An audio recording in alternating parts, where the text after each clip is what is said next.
என்ன என்ன உட்கார வச்சுட்டு இவனுங்க 2 பேரும் வேடிக்கை பார்த்துக்கிட்டு இருக்கானுங்க. இவனுங்க ஏன் உட்காரவே இல்ல? எங்க 2 பேருக்கு மட்டும்தான் எல்லாம் போட்டிருக்காங்க. இவனுங்க சிரிக்கிறத பார்த்தாலே சந்தேகமா தான் இருக்கு. ஃப்ராடுங்க. எதுக்கோ வேலையை பார்க்குறானுங்கன்னு நினைக்கிறேன். ரேஷ்மா உஷாராயிடு.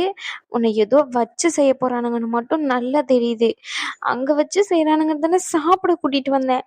சிங்கையுமா என்னால முடியல. முருகா இவனுங்க கிட்ட இருந்து காப்பாத்தியா. அனு, ரேஷ்மா கம்முஞ்ச பாரு எப்படி பதட்டத்துல உட்காந்துக்கிட்டு இருக்காங்கன்னு சொல்லி. ஆமால, ஆனா இதுல ட்விஸ்ட் என்னன்னா, ரேஷ்மாக்கா இது வரைக்கும் இப்படி பார்த்ததே இல்ல. இவ்வளவு நர்வஸா இருக்காங்கன்னா எனக்கே தெரியல. ரேஷ்மாக்கா இவங்க 2 பேர்கிட்ட மாட்டிக்கிட்டு நல்லா முழிக்கிறாங்கன்னு மட்டும் புரியுது. இவங்க 2 பேரும் நம்மளையும் சேர்த்துக்க மாட்டேங்கிறாங்க. ஐயோ ரேஷ்மாக்கா சாரி, எங்களால ஹெல்ப் பண்ண முடியாத நிலைமையில நாங்க இங்க நின்றுகிட்டு இருக்கோம். பாவம் இல்ல ஷாலினி ரேஷ்மாக்கா. விட்டா ரேஷ்மாக்கா இங்க இருந்து ஓடிடுவாங்கன்னு நினைக்கிறேன். அந்த அளவுக்கு பாடுபடுத்திக்கிட்டு இருக்காங்க. ஏன் தான் இந்த ரெண்டும் இந்த மாதிரி பண்ணுதுங்கன்னு தான் தெரியல. ரெண்டையும் வச்சுக்கிட்டு சமாளிக்க முடியல அனு. நம்ம 2 பேரையே தான் இந்த மாதிரி பண்றாங்கன்னு பார்த்தா அக்காவே விட்டு வைக்க மாட்டேங்கிறாங்க. வேற வழி இல்ல, நம்மளாச்சும் பேசுவோம் வா. எங்க இருந்து பேசுறது? அதை கிட்ட போனாலே விரட்டி விட்டுறாங்களே. இதுக்கு உங்களுக்கு எந்த சம்மந்தமும் இல்ல, நீங்க இன்வால்வ் ஆகாதீங்க, எங்க அக்காவை எங்களுக்கு கவனிச்சுக்க தெரியல சொல்றாங்க. கிட்ட போனாலே போதும், நீங்க உங்க வேலையை மட்டும் பாருங்கிறாங்க 2 பேரும் கோரஸா. ஷோ ரேஷ்மாக்கா பாவம் நீங்க. அனு அனு இங்க வாமா. என்ன ரேஷ்மா, ஏதாச்சும் வேணுமா? அதெல்லாம் எதுவும் வேண்டாம். நீங்க 2 பேரும் ஏன் சாப்பிட உட்காராம நின்னுகிட்டே இருக்கீங்க? அது அக்கா மாமா முன்னாடி. என்ன சொன்ன நீ? இப்ப என்ன சொன்னேன்னு கேட்டேன். ரகு, ஒரு அளவுக்கு தான் நான் பொறுமையா இருப்பேன். என்ன டென்ஷன் பண்ணி பாத்துக்கிட்டு இருக்காத சொல்லிட்டேன். விளையாடிக்கிட்டு இருக்கியா ரகு? நீ என்னடா உன் மனசுல நினைச்சுக்கிட்டு இருக்க? நான் ஆல்ரெடி சொன்னல இதெல்லாம் வேண்டான்னு சொல்லி. என்னடா பண்ணிக்கிட்டு இருக்க நீ? 2 பேரையும் காதை திரிக்கிடுவோம் பார்த்துக்கோ. பொறுமதியே வெளியே போயிருங்க. எனக்கு சாப்பிட பசிக்குது. நான் அணுவையும் ஷாலையும் பக்கத்துல வச்சு சாப்பிட்டுக்கிறேன். நீங்க 3 பேரும் தனியா சாப்பிட்டுக்கோங்க போங்க. என்ன ரேஷ்மா, எங்க வீட்டுக்கு விருந்துக்கு வந்துட்டு நீ இந்த மாதிரி பண்ற? அதெல்லாம் முடியவே முடியாது. அதுவும் இல்லாம இதெல்லாம் செட் ஆகாது. சோ இப்ப என்ன பண்ற நீ? அவர் கூட உட்காந்து பொறுமையா சாப்பிடு. அதை மட்டும் பண்ணு, வேற எதுவும் பண்ண வேண்டாம் நீ. சரி ஓகே, நீ சொல்ற மாதிரியே வச்சுப்போம். உன் வீட்டுக்கு வந்திருக்கிறதுனால நீ கவனிக்கிற, அதையும் ஒத்துக்கிறேன். ஆனா இவங்க 2 பேரும் சாப்பிடலாம்ல. ஷாலினியும் ஆதியும் எங்க கூட சாப்பிடட்டும். நீ இப்படியே பட்னியா நில்லு. எனக்கு என்ன வந்துச்சு? நீ எப்படியே பட்னியாவே கடை. ஐயோ ரேஷ்மா மச்சான், என்ன மச்சான், உன்னை விட பெட்டரா நான் ஒண்ணு யோசிச்சிருக்கேன். அதை நான் எக்ஸ்பிளைன் பண்ணவா அக்காக்கு? கேரி ஆன் மச்சான். ரேஷ்மா, அவன் பேசணுமா? அவனை பார்த்து பேசு. சின்னடா உனக்கு என்கூட உட்காந்து சாப்பிட மாட்டியா? மரியாதையே என் கூட வந்து உட்காந்து சாப்பிடுன்னு சொன்னேன். சில்ல உன்னை சின்ன பண்ணுவேனே தெரியாது. ஐயோ அக்கா, வீடு வேணா அவ்வளவுதான் இருக்கலாம். ஆனா இங்க நடக்கிற ட்ரீட் எல்லாமே எந்துதான்க்கா. ஐ மீன் இது கல்யாண விருந்து உங்க 2 பேருக்கும். எது கல்யாணமா? ஐயோ, எனக்கும் ஷாலினிக்கும் கல்யாணம் பாத்தீங்களா? அதுதான் கல்யாணம். அதுக்காக தர சாப்பாடு விருந்து. கல்யாணம் பிளஸ் விருந்து, கல்யாண விருந்து. நீங்க 2 பேர் தானே இப்ப இங்க இதுக்கு கெஸ்டா வந்திருக்கீங்க. சோ உங்க 2 பேருக்கும் கல்யாண விருந்து அப்படி சொல்ல வந்தேன். ரேஷ்மா அக்காக்கும் மாமாக்கும் கல்யாண விருந்து. எப்படி மச்சான், கரெக்டா மேட்ச் பண்ணனா? எப்படி வரே வா மச்சான், வேற லெவல்ரா நீ. இதை விட வேற யாராலையும் சூப்பரா எக்ஸ்பிளைன் பண்ண முடியாது. வேற என்ன, 2 பேரும் சாப்பிடுங்க. முஞ்ச பாத்துக்கிட்டு இதெல்லாம் போதும், அப்புறம் பாத்துக்கலாம். ரகு இப்ப மரியாதையா உட்காரலன்னா நீ எந்தி போயிருவேன் சொல்லிட்டேன். சரிங்க. சொல்லுங்க, என்னாச்சு? இல்ல, இவங்க கூப்பிட்டு நான் வரல, நீங்க கூப்பிட்டு தான் நான் இங்க வந்திருக்கேன். ஆக்சுவலா பார்த்தா நீங்க தானே என்ன கவனிச்சுக்கணும். இல்லங்க, ஆமாங்க, நீங்க தாங்க எனக்கு கம்பெனி கொடுக்கணும். நீங்களே என் கூட சாப்பிட மாட்டேன்னு சொன்னீங்கன்னா எப்படி? இன்வைட்டே பண்ணாத இடத்துக்கு உங்களுக்காண்டி நீங்க சொன்ன ஒரு வார்த்தைக்காண்டி வந்திருக்கேன். அப்போ நீங்க என் கூட தானே உட்காந்து சாப்பிடணும். ஏங்க, என் கூட உட்காந்து சாப்பிட்டா உங்களுக்கு பிடிக்காதா? இல்ல என் மூஞ்ச பார்த்தா சாப்பிட தோணாதா? என் கூட உட்காரதுக்கே பிடிக்கலையா, இல்ல என்னையே பிடிக்கலையா? என்னங்க? ஐயோ அப்படியெல்லாம் இல்லைங்க. அது வந்து சிவனங்களை பத்தி உங்களுக்கு தெரியாது. சிவனுங்க ரொம்ப ஓட்டுவானுங்க. ஜஸ்ட் ஃபன்னு தானுங்க. என்னது ஃபன்னா? ஐயோ இவனுங்க இன்னும் என்னென்னலாம் பண்ண காத்திருக்கானுங்கன்னு எனக்கு நினைச்சாலே பயமா இருக்கு. உங்களை போக வச்சுட்டு இவனுங்களுக்கு இருக்கு இன்னைக்கு. ஏங்க, என் கூட சாப்பிட்றதுக்கு உங்களுக்கு விருப்பம் இல்லையா? விருப்பம் இல்லைன்னா பிரச்சனை இல்லைங்க, நான் கம்பல் பண்ண மாட்டேன். நானும் எங்க வீட்டுக்கு கிளம்புறேன். ஆல்ரெடி அம்மாவும் ஃபோன் பண்ணாங்க நேரமாச்சு அப்படின்னு சொல்லிட்டு. உங்களுக்கு விருப்பம் இல்லாத விஷயத்த கம்பல் பண்ணி பண்ண வைக்கிறதுல எனக்கு எந்த ஒரு விருப்பமும் இல்லை. சரிங்க, நான் அப்படியே கிளம்புறேன். எங்க ஒரு நிமிஷம். எனக்கு விருப்பம்லாம் இல்லாமலாம் இல்லை. உங்க கூட சாப்பிட்றதுக்கு எனக்கு ஓகே தான். போகாதீங்க. ஒரு நிமிஷம் போகாதீங்க, கோவப்படாதீங்க ப்ளீஸ். சாரி. என்னங்க நீங்க சாரி எல்லாம் கேக்குறீங்க? டேய் ராம், இருடானா இருக்க போறேன், அதுக்காண்டி இப்படி சாரி ப்ளீஸ் எல்லாம் சொல்லாதீங்க.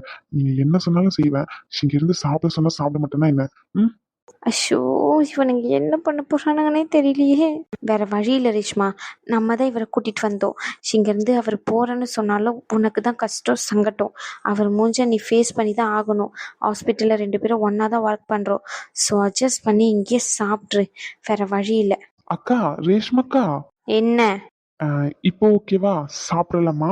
சாப்பிடலாம், போட்டு தொலை. இதுதான் என் ரேஷ்மக்காங்கிறது. நீ கொஞ்ச நேரம் வாயை முடிக்கிட்டு இரு. அனு, நீ வாமா, நீ வந்து சர்வ் பண்ணு. டேய், நீங்க 2 பேரும் போங்கடா. நீங்க 2 பேரும் இங்க இருந்தீங்கன்னு வச்சுக்கோங்களேன், சில நேரம் சாப்பிடவே முடியாது. ஸோ நீங்க 2 பேரும் இங்க இருந்து போயிருங்க சொல்லிட்டேன் மரியாதையா. ஆமா, அவங்க 2 பேரும் சர்வ் பண்ணட்டும். அது எப்படிக்கா விட முடியும்? அப்படியெல்லாம் விட முடியாது. ஆமா, அவங்க 2 பேரும் சர்வ் பண்றதுக்காக நாங்க இவ்ளோ பிளான் பண்ணி வச்சிருக்கோம். அப்படி என்னடா பிளான் பண்ணீங்க? அதெல்லாம் அப்புறம் சொல்றேன். மாமா, உங்களுக்காண்டி ஸ்பெஷலா இதெல்லாம் ஏற்பாடு பண்ணியிருக்கேன். ரகு, இன்னொரு வாட்டி இந்த வார்த்தையை சொன்னேன்னு வச்சுக்கோ. ஏன் ராம்குமார சுருக்கி ராமான்னு கூப்பிடக்கூடாதா என்ன? உன் காதுல எதுனா பிரச்சனையா என்ன? உனக்கு எப்படி கேக்குது? நீ எப்படி சொல்றியோ அப்படிதான் எனக்கும் கேக்குது. என் காதுலலாம் ஒன்றும் பிரச்சனை இல்லை. உன் மண்டையில தான் கொஞ்சம் பிரச்சனையா இருக்குன்னு நினைக்கிறேன். பண்ண வேண்டிய ட்ரீட்மெண்ட்டை பண்ணனா கரெக்டா சரியாயிடும். ஐயோ ரேஷ்மா, நீ எப்படி ஒரு டாக்டரோ நானும் அப்படிதான் ஒரு டாக்டர். சோ என் மண்டையில எந்த கோளாறும் இல்ல. உன் காதுல தான் பிரச்சனை நினைக்கிறேன். எனக்கு தெரிஞ்சு ஒரு நல்ல காது ஸ்பெஷலிஸ்ட போய் பார்த்தனா அவங்க சொல்லிடுவாங்க என்ன ஏதுன்னு. நீ மூடிக்கிட்டு சர்வ் பண்ற வேலையை மட்டும் பாரு. அனு, இப்ப நீ வர போறியா இல்லையாமா? அனு, என்ன மீறி நீ வந்துருவ இங்க? ஐயோ அக்கா, சத்தியமா சாரிக்கா. எனக்கு உங்க நிலைமை புரியுது, புரியாமலாம் இல்ல. எங்க 2 பேரும் இந்த ரூமை விட்டு அங்க வந்தாலே என்னென்னலாம் சொல்லி மிரட்டிருக்காங்கன்னு எங்களுக்கு மட்டும்தான் தெரியும். உங்களையே இந்த அளவுக்கு வச்சு பண்றாங்க. அப்ப எங்க நிலைமைலாம் நினைச்சு பாருங்க. எங்களால வர முடியாத சுச்சுவேஷன்ல இருக்கோம். சாரிக்கா. சாப்பாடு தானே நல்லதாக்கா இருக்கு, சாப்பிடுங்கக்கா. சாரி. அனு, நீயுமா அவனுங்க கூட சேர்ந்துக்கிட்டு இந்த மாதிரிலாம் பண்ற? என்ன அனு, போ அனு. சரி விடு, நீ ரகுக்கு பயப்படுறன்னு நினைக்கிறேன். ஷாலினி, நீயாச்சும் வாமா, வந்து எனக்கு பரிமாறு. டேய், நீங்க 2 பேரும் வெளியே போங்கடா. ஐயோ அக்கா, ரகு சொல்றத அனு கேட்கும் போது நான் சொல்றத ஷாலினி கேட்க மாட்டாளா என்ன? ஆதி, இல்லக்கா, அனு எப்படி ரகு சொல்றதை கேக்குறாங்களோ அதே மாதிரி ஷாலினியும் நான் சொல்றதை கேட்கணும்லக்கா. அவ கேட்பா. அதுதான் சொன்னேன், வேற எதுவும் நாங்க பிளாக்மெயில் பண்ணலக்கா. இதுவும் இங்க வந்தா நாங்க இதை பண்ணிருவோம் அதை பண்ணிருவோம்னு சொல்லி அவங்கள பிளாக்மெயில் பண்ண மாதிரியும் நீங்க பாக்குற பார்வை அப்படிதான் இருக்கு. என்ன ரகு, பேசிக்கலா பிசிக்கலா நாங்க ரொம்ப ரொம்ப நல்ல பசங்க. என்ன ரகு? ஆமா மச்சான், கரெக்டா சொன்னடா. நாங்க ரொம்ப ரொம்ப நல்லவங்க. ரேஷ்மா, உனக்கு தெரியாதா என்ன? யாரு? நீங்க 2 பேரும் நல்லவங்க, இதை நம்பணும், அப்படிதானே? சத்தியமா சொல்றேன், ரோட்ல முன்ன பொண்ண தெரியாதவனை கூப்பிட்டு இவன் நல்லவனா கெட்டவனான்னு கேட்டா கூட நான் எனக்கு தெரியாது, அவன் மேபி நல்லவனா கூட இருக்கலாம், வாய்ப்பு இருக்குன்னு சொல்லுவேன். ஆனா உங்களை கேட்டா என் அம்மா மேல என் அப்பா மேல ஏன் என் மேலேயே சத்தியம் பண்ணி சொல்லுவேன், இவனுங்க நம்பர் 1 ஃப்ராடுன்னு. நம்ம ஃபேமிலி டீட்டெயில்ஸ் நம்ம அப்புறம் பேசுவோம். இப்போ உங்க 2 பேர் ஃபேமிலி பத்தி பேசுவோம். என்னது? இல்ல இல்ல, நம்ம ஃபேமிலின்னு சொல்ல வந்தேன். நீ என்ன சொன்னன்னு எனக்கு நல்லா காதுல கேக்குது. மூடிக்கிட்டு சாப்பாடு போட்டியே குழம்பு ஊத்து. ஒரு நிமிஷம் இரு. அனு, அந்த குழம்பையும் அந்த மீன் எடுத்துட்டு வா. அனு, உன்கிட்ட இருந்து நான் இதை எதிர்பார்க்கவே இல்லை அனு. சிவனுங்க 2 பேர் பண்றத பத்தி எனக்கு கவலையே இல்லை.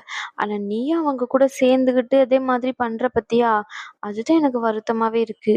நான் உனக்கு எத்தனை விஷயத்துல ஹெல்ப் பண்ணியிருப்பேன், ஆனா இந்த ஒரு விஷயத்துல நீ எனக்கு ஹெல்ப் பண்ண மாட்டேன்னு சொல்லிட்டல அனு. சரி, ஓகே ஓகே, இப்பதான் புரியுது எல்லாரும் ஏன் புருஷன் முக்கியம்னு சொல்லி அம்மா வீட்டுல இருந்து அப்படியே ஒதுங்கி வந்துடுறாங்கன்னு சொல்லி. சரி விடு அனு, நான் உன்னை அக்காவா உனக்கு நினைச்சேன், ஆனா நீ அப்படி என்ன நினைக்கல அனு. ஃப்ராடி, நீ ஃப்ராடுனா நான் உனக்கு மேல ஃப்ராடு, சரியா? என்ன சென்டிமெண்டா பேசி அவளை இங்க வர வைக்கலாம்னு நினைக்கிறியா? இப்போ பாரு என்னோட பிட் என்னன்னு. என்ன ராம்குமார், ஐ மீன் ராம்குமார் மாமா, நீங்க என்ன அமைதியா இருக்கீங்க? எங்க அக்காவுக்கு உங்க கூட உட்காந்து சாப்பிட விருப்பமே இல்லைன்னு நினைக்கிறேன்.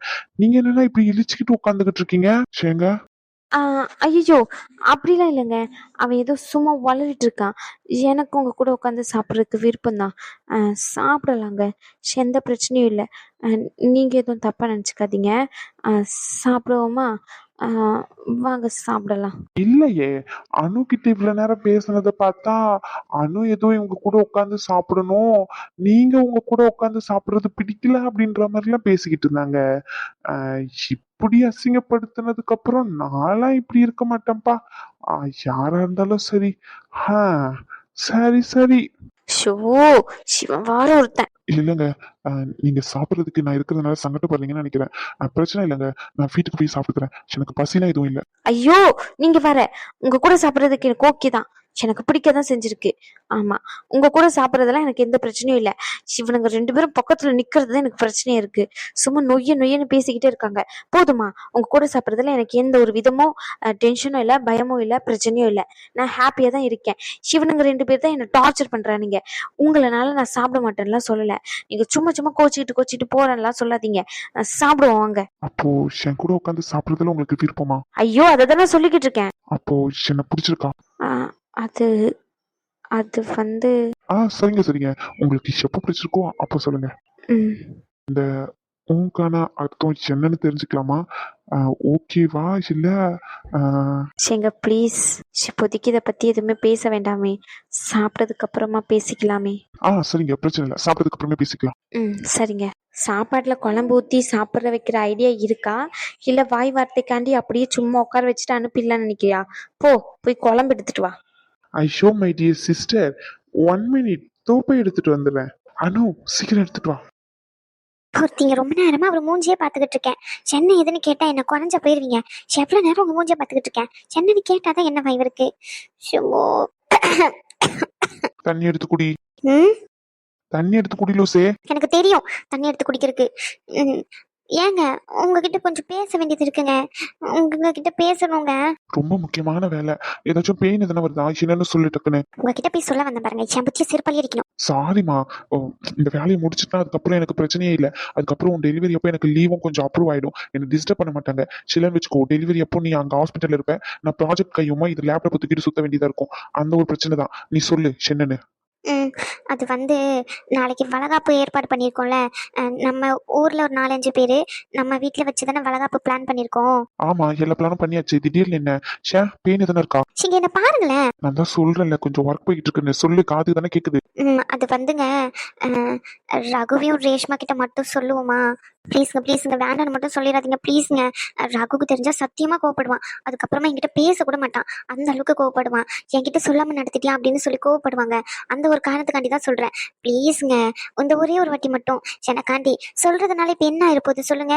வந்துட்டு அவன் எந்த பிரச்சனையுமே பண்ணாம அமைதியா தான் போக போறான். அதுவும் இல்லாம ஃபர்ஸ்ட் ஆச்சு இங்க பிரச்சனை நடந்துட்டு இருந்துச்சு. இப்பதான் எந்த பிரச்சனையும் இல்லையே. நீங்க கூட பால் கைப்புக்கெல்லாம் போயிட்டு வந்தீங்க, வளகாப்பெல்லாம் கூப்பிடுன்னு சொன்னீங்களே. இப்ப ஏன் அவனை ஒதுக்கி வைக்கிற மாதிரி இப்படி சொல்லாம இப்படி திடுதிடுப்புன்னு பண்ணணும்னு நினைக்கிறீங்க? இங்க பாரு லூசே, உங்க அம்மா கிட்ட சொல்லணும்னு நினைக்கிறியா சொல்லு, எனக்கு எந்த பிரச்சனையும் இல்லை. ஆனா அங்க சொல்ல வேண்டாம்னு சொல்றேன். அதுதான் ஏன்? ஆல்ரெடி டிஸ்கஸ் பண்ண விஷயம் தானே இது. இப்ப அங்க சொன்னா என்னோட சைடு ரிலேட்டிவ் கிட்டயும் சொல்லி ஆகணும்.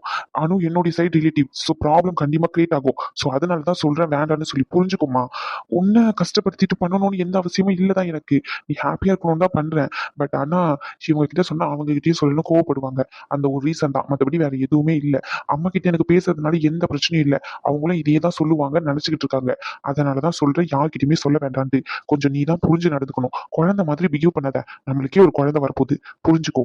ஆனா யார்கிட்டயுமே சொல்ல மாட்டேன். ரகு கிட்டயும் ரேஷ்மா கிட்டயும் மட்டும். மத்தபடி வேற யாரையுமே இதுல இன்வால்வ் பண்ண வேண்டாம் ப்ளீஸ்ங்க. என்னோட ரிலேட்டிவ் எல்லாருமே என்னோட பக்கத்தூர்ல தான் இருக்காங்க. உனக்கு ஆல்ரெடி தெரியும், என் பெரியப்பா பசங்க எல்லாருமே இருக்காங்கன்னு. அவங்களும் ஆசைப்படதான் செய்வாங்க. ரகு கூட 5th 7th மந்த் வளகாப்புக்கும் கூட இருந்தாரு. பட் ஆனா இவங்க யாருமே இல்ல. 9th வளகாப்புக்கு கண்டிப்பா சொல்லி ஆகணும்னு சொன்னாங்க. நாங்க அவங்க கிட்டே யார்கிட்டயுமே சொல்லல. இந்த மாதிரி சுச்சுவேஷன்ல யார்கிட்டயும் சொல்ல வேண்டாம்னு அம்மா நினைக்கிறாங்க. புரிஞ்சுக்கோ, உனக்கு ரொம்ப காம்ப்ளிகேஷன் இருக்கு. எப்ப வேணாலும் வழி வரும். அந்த நேரத்துல டக்குன்னு அப்படியே போட்டு போற மாதிரி சுச்சுவேஷன் கூட வரும். ஸோ அதனாலதான் அந்த மாதிரி முடிவு எடுத்திருக்கு. அந்த இடத்துல வச்சு யாராச்சும் மனசு கஷ்டப்படுற மாதிரி பேசினா உனக்கும் சங்கட்டம், எங்களுக்கும் சங்கட்டம். புரிஞ்சுக்கோ, அவங்களுக்கு சொல்லிட்டு இவங்களுக்கு சொல்லணும்னா கஷ்டமா இருக்கும். ஏன் புரிஞ்சுக்காம நடந்துக்கிறேன்? நான் ஒன்னும் குழந்தை இல்லை முத்து மாதிரி. நீங்க சொல்றதுல எனக்கு புரியுது. நான் சொல்றதுதான் உங்களுக்கு புரிய மாட்டேங்குது. இவ்வளவு க்ளோஸா இருந்துச்சு எப்படி சொல்லாம இருக்கிறது? அது வளகாப்புக்கு 9th மந்த் வளகாப்பு. இந்த வளகாப்பு திரும்பி நடக்குமா என்ன? இது தானே லாஸ்ட். செகண்ட் பேபி ஐடியா கூட இல்லை எனக்கு. ஸோ புரிஞ்சுக்கோங்க, இது மட்டும் ப்ளீஸ். உனக்கு புரியுமா புரியாதா? எவ்வளவு சொன்னாலும் கேட்க மாட்டியா? முத்து மாதிரி வாங்க அத்தை. என்னம்மா மூஞ்சி வாடினாப்புல இருக்கு? நான் வரும்போது இவன் சத்தம் போட்டுக்கிட்டு இருந்தேன். ஏலே என்ன பிள்ளை ஏசிக்கிட்டு இருக்கியோ? அதெல்லாம் எதுவும் இல்ல அத்தை. நானும் கிள்ளி பிள்ளைக்கு சொல்ற மாதிரி படிச்சு சொல்லிக்கிட்டு இருக்கேன். கேட்கவே மாட்டேங்கிறா. ஒரு விஷயம் வேண்டான்னு சொன்னா அந்த விஷயம் தான் பண்ணி ஆகணும்னு நிக்கிறா. என்னதான் பண்றதுன்னு தெரியல இவளை வச்சுக்கிட்டு. ஷோ நீங்களே சொல்லுங்க. பெரியப்பா பசங்க எல்லாருமே பக்கத்து ஊர்ல தான் இருக்காங்க. அவங்களும் 9th மந்த் வளகாப்புக்கு சொல்லி ஆகணும்னு எவ்வளவு சொல்லியிருக்காங்க. ஆமா, அந்த சங்கரி, அதுக்கப்புறமா கலா, அவங்க எல்லாருமே பக்கத்துல தானே இருக்காங்க. போன மாசம் கூட கேட்டாங்களே ஃபோன் பண்ணி. இப்ப இவ சொல்றா ரகுக்கும் ரேஷ்மாக்கும் சொல்லணும்னு. இவ அத்தை பசங்களுக்கு மட்டும் சொன்னா அப்ப ஏன் சைடு ரிலேட்டிவ்க்கும் சொல்ற மாதிரி இருக்கும். அம்மா சொல்றாங்க அந்த அளவுக்கு எல்லாம் வேண்டாம், உங்களுக்கு எப்ப வேணாலும் வழி வரும்ன்ற சுச்சுவேஷன்ல இருக்கு. யாராச்சும் வந்து அந்த இடத்துல நோக்குற மாதிரி பேசிடுவாங்க, அதனாலதான் சொல்றேன் அப்படின்றாங்க. நான் அவங்க சொல்றது கேக்குதா இல்ல இவங்க சொல்றது கேக்குறதா? சரி ஓகே, சிம்பிளாவே பண்ணிக்கலாம்னு 2 சைடும் முடிவு எடுத்தாச்சு. அப்ப இவ அமைதியா இருக்கணும்ல. இவங்க கிட்ட சொல்லல அவங்க கிட்ட சொல்லிட்டு வந்து டார்ச்சர் பண்ணிக்கிட்டே இருக்கா. ஓ, நான் டார்ச்சர் பண்றேன் அப்படிதானே? உங்ககிட்ட கேட்ட பாருங்க. இனிமே என் பத்தி தான் சிறப்பாக அடிச்சுக்கணும். இங்க பாருங்க, நீங்க ஒன்னும் யார்கிட்டயும் சொல்ல தேவையில்ல. நீங்க ஒன்னும் யார்கிட்டயும் சொல்லணும்னு அவசியமே இல்ல. என் மாமா பசங்க கிட்ட எப்படி பேசிக்கணும்னு எனக்கு தெரியும். கோவம் மட்டும் மூக்குக்கு மேல வந்துரும். எதுவுமே சொல்லிடக்கூடாது இவள. நான் தான் சொல்லிட்டேன்ல, நீங்க சொல்ல வேண்டாம்னு சொல்லி. அப்புறம் என்ன? சரி 2 பேரும் சண்டை போடாதீங்க. இந்த காப்பி கேட்டல தலைவலிக்குன்னு. வேண்டாம் அத்தை, எடுத்துட்டு போங்க. இல்ல காப்பி கேட்டல. தலைவலி சரியாயிட்டு, நீங்க எடுத்துட்டு போங்க. சரி நீயாச்சு குடிமா, எனக்கும் வேண்டாம். இந்த பிடிவாதம் தான் வேண்டாம்னு சொல்ற பிரியா உனக்கு. நான் என்ன நினைக்கிறேனோ அது மட்டும் தான் நடக்கணும்னு நினைக்கிறேன். உன் அப்பா வீட்டுல இருந்த மாதிரி இங்க வந்து இருக்கணும்னு நீ ஆசைப்படாத.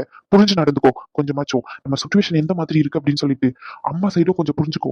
ஆக்சுவலா உன் வீட்டு சைட்ல இருந்து தான் எடுத்து பண்ணணும். ஆனா அம்மா தான் இது எல்லாத்தையும் எடுத்து அரேஞ்ச் பண்ணிட்டு இருக்காங்க. அவங்க கிட்ட மணி எதுவுமே இல்ல.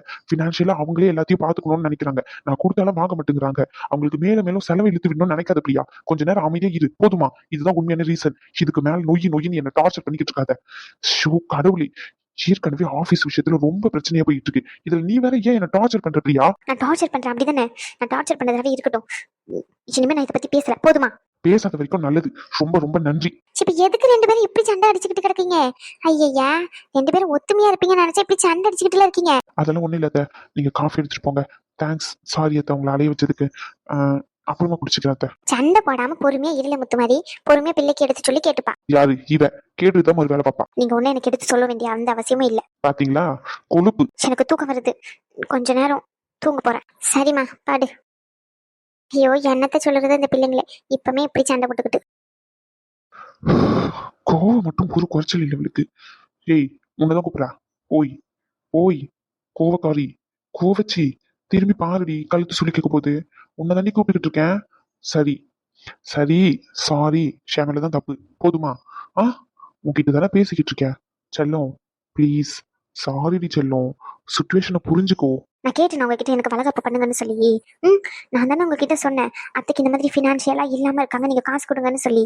அப்போ ஏதோ குத்தி கட்டுற மாதிரி பேசுங்க. உங்க வீட்டுல தான் பண்ணணும், போனா போது எங்க அம்மா எடுத்து பண்றாங்க, பண்ற வரைக்கும் சும்மா இரு வாய முடிக்கிட்டு அப்படின்னு சொல்லிட்டு மாதிரி இருக்கீங்க. நீங்க ஒண்ணு எனக்கு பாவம் பார்த்து பிச்சை போடுறாமலாம் பண்ண தேவையில்லை. எனக்கு அப்படிப்பட்ட எதுவும் தேவையும் இல்லை. நீங்க ஒண்ணு பண்ணணும்னு எனக்கு எந்த அவசியமும் தேவையில்லை. இதுக்கு மேல என்கிட்ட ஏதாச்சும் பேசுனீங்கன்னா அப்படின்னு தான் சொல்லிட்டேன். சரி அழுகாதடி. அழுதுருவ போலிய விட்டா. இப்ப என்ன சொல்லிட்டேன்னு நீ இவ்வளவு படபடன்னு பேசுற? இப்போ உன் அத்தை பசங்களை கூப்பிடணும்னு சொன்னேன் அதானே? யாரையும் கூப்பிட வேண்டாம். சரி ஓகே. சரி, அம்மா கிட்ட பேசுறேன். அவங்க 2 பேரும் மட்டும் கூப்பிடுவோம் சரியா? இப்ப மச்சு சரி. அதான் சொல்லிட்டேனே, யாரையும் கூப்பிட வேண்டாம்னு சொல்லி. எனக்கே பாவம் போனா போதுன்னு பிச்சை போடுற மாதிரி தானே பாக்குறீங்க. அதனால என் வீட்டு சைட்ல இருந்து யாரும் வர மாட்டாங்க ஓசி சோருக்கு. நீங்க ஒன்றும் கவலைப்படாதீங்க. என்னால உங்களுக்கு எந்த செலவும் ஆகாது. என்னால முடிஞ்ச அளவுக்கு செலவு கம்மி பண்ண மட்டும் ட்ரை பண்றேன். சிங்க பிரைவேட்ல பாக்குறோம்ல ரகு ஹாஸ்பிட்டல்ல, அது பே பண்றது எல்லாமே எங்க அப்பா பண்ணிடுவாரு. நீங்க யாரும் எனக்கு பே பண்ண தேவையில்லை. அதுவும் இல்லாம ரகு எனக்கு ஃப்ரீயா தான் ட்ரீட்மெண்ட்டும் பாத்துக்கிட்டு இருக்கான். இன்கேஸ் பே பண்ற மாதிரி சுச்சுவேஷன் வந்தாலும் எங்க அப்பா கிட்ட சொல்லி நான் பே பண்ண சொல்லிக்கிறேன். நீங்க யாரும் எனக்கு பண்ணணும்னு எனக்கு எந்த அவசியமும் இல்லை. இவ்வளவு கோவம் ஆகாதுடி உனக்கு. நான் இவ்வளவு கோவப்படுற பத்தியா நீ? நான் என்ன சொல்ல வரேன்னு கூட புரிஞ்சுக்க மாட்டேங்கிற. நான் சொல்றதை மட்டும் எல்லாரும் புரிஞ்சுக்கிறீங்களே, அதனால நீங்க சொல்றதையும் நான் புரிஞ்சுக்கணும்னு நினைக்கிறீங்க அப்படித்தானே? யார் சொல்றதையும் நான் புரிஞ்சுக்கணும் எனக்கு அவசியமான தேவையோ இல்லை. என்னையும் யாரும் புரிஞ்சுக்க வேண்டாம். என் மாமா பசங்க கிட்ட சொன்னா அவங்க புரிஞ்சுப்பாங்க என்னோட சுச்சுவேஷன் என்னன்னு சொல்லி. யாரையும் கூப்பிட வேண்டாம். நீங்க கூப்பிடவும் தேவையில்லை சொல்லிட்டேன். இதுக்கு மேல என்கிட்ட எதுவும் பேசாதீங்க, நானும் உங்ககிட்ட பேச மாட்டேன். அவ்வளவுதான், இந்த டாபிக் இதோட முடிச்சுக்கலாம். சும்மா அதான் சாரி கேட்டுட்டுல கூப்பிடணும்னு சொல்லிட்டேன். இப்படி மூஞ்சி தூக்கி வச்சுக்கிட்ட என்னதான் பண்றது? இதுக்கு என்னதான் அர்த்தம்? அதுக்கு அர்த்தம் நீங்க எதுவும் பண்ண வேண்டாம்னு அர்த்தம். போதுமா? ஏன்டி இப்படி கோவப்படுற? ஏன்டி இப்படி பண்ற? நான் எதுவுமே பண்ணல. யாருக்கும் பாரமா இருக்க வேண்டாம்னு முடிவு பண்ணிட்டேன். போதுமா? தயவு செஞ்சு நான் விட்டுருங்க ப்ளீஸ். நீ இப்போ ஒரு விஷயம் நினைக்கிறேன்னா அது அப்படியே உடனே சொன்ன உடனே நினைச்சதை நடத்திடணும்னு நினைக்கிறேன். அதுதான் உன்கிட்ட எனக்கு பிடிக்காத ஒரு விஷயமாவே இருக்கு. நான் தான் சொல்றேன், சாரியும் கேட்டுட்டேன். இதுக்கு மேல என்னதான் பண்ண சொல்ற? இதுக்கு மேல நீங்க எதுவும் பண்ண வேண்டாம்னு சொல்றேன், போதுமா? இங்க பாரு, லாஸ்டா கேட்கிறேன், லாஸ்டா சொல்றேன், அவங்களை கூப்பிடுறேன், சரியா? நீ மூஞ்சி இப்பெல்லாம் வச்சுக்கிட்டு இருக்காத. நான் இப்பவுமே ஃபோன் பண்ணி அவங்க 2 பேர்கிட்டயுமே சொல்றேன். மற்றபடி வேற யார்கிட்ட கூட சொல்லல, என் வீட்டு ரிலேட்டிவ் கிட்ட கூட சொல்லல. இப்ப மச்சும் கொஞ்சம் சரி. நானும் உங்ககிட்ட கடைசியா சொல்றேன், நீங்க எனக்காண்டி யார்கிட்டயும் சொல்ல தேவையில்லை. நான் யாருக்கும் பாரமா இருக்கணும்னு எனக்கு எந்த அவசியமும் இல்லை. ஃபர்ஸ்ட் அண்ட் லாஸ்ட் வாட்டியா சொல்றேன், என்னுடைய செலவை எனக்கு பாத்துக்க தெரியும். எனக்கு முடியலன்ற பட்சத்துல நான் எனக்கு என்ன பண்ணிக்கணுமோ அதை நான் பண்ணிக்கிறேன். நீங்க எனக்கு எந்த செலவும் பண்ண தேவையில்லை. எங்க அப்பா கிட்ட சொல்லி நான் எனக்கு பண்ணிக்கிறேன், போதும். நீங்க இது வரைக்கும் நல்லது எல்லாம் பண்ணதெல்லாம் நீங்க சொல்ல வேண்டாம்னா சொல்ல வேண்டாம், அவ்வளவுதான். அப்போ சொல்ல வேண்டாம். சொல்ல வேண்டாம். திமிருடி உனக்கு. ஆமா, அப்படி இருந்துட்டு போட்டோம், பிரச்சனை இல்லை. அத சொல்றேன்ல, கொழுப்பு அதிகமா இருக்கு. உன்கிட்ட பேசிக்கிட்டு இருந்தா எனக்கு வேலை ஆகாது. எனக்கு வேலை இருக்கு, எனக்கு வேலை தான் முக்கியம். எப்படியே போ.